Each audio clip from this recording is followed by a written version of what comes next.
Okay, hvis du fik at vide, du havde en dag tilbage at leve i, hvad ville du så gøre? Hvad jeg vil gøre?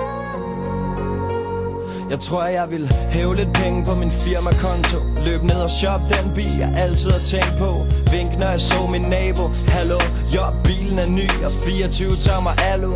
Jeg vil have den pige, jeg elsker ved min side, køre ud mod vandet og ikke til noget forgivet. Jeg vil ringe til gamle venner og kærester og fortælle dem, at de har gjort mig til den jeg er.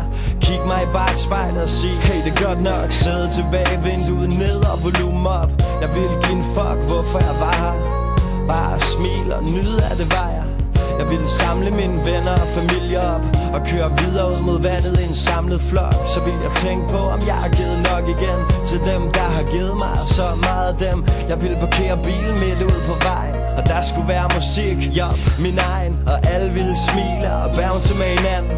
Barbecue og kæmpe bål på stranden. Jeg vil sige til mine brødre, at jeg er stolt af dem, at de skulle forstå, hvor meget jeg virkelig holder af dem.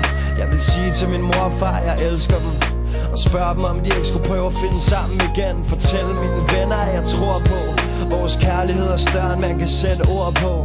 Og jeg vil finde min kvinde og sige til hende, at jeg havde lyst til at leve videre i hende. Og solen ville gå ned over vandet, mens jeg røg en sidste Blå Kings, drak et sidste glas rødvin, vind i håret, rockstar briller på. 23 år, vi ses mit Dannebro. Ingen dag tilbage. Lev mens du gør det, elsk mens du tager det. Ingen dag tilbage. Lev mens du gør det, elsk mens du tager det. Ingen dag tilbage. Lev mens du gør det, elsk mens du tager det.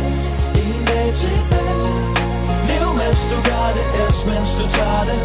Ingen dag tilbage. Jeg vil egentlig ikke helt vide, hvad jeg skulle gøre mig selv. Måske kigge mig lidt i spejlet, slå tiden lidt ihjel, forlade mit hjem.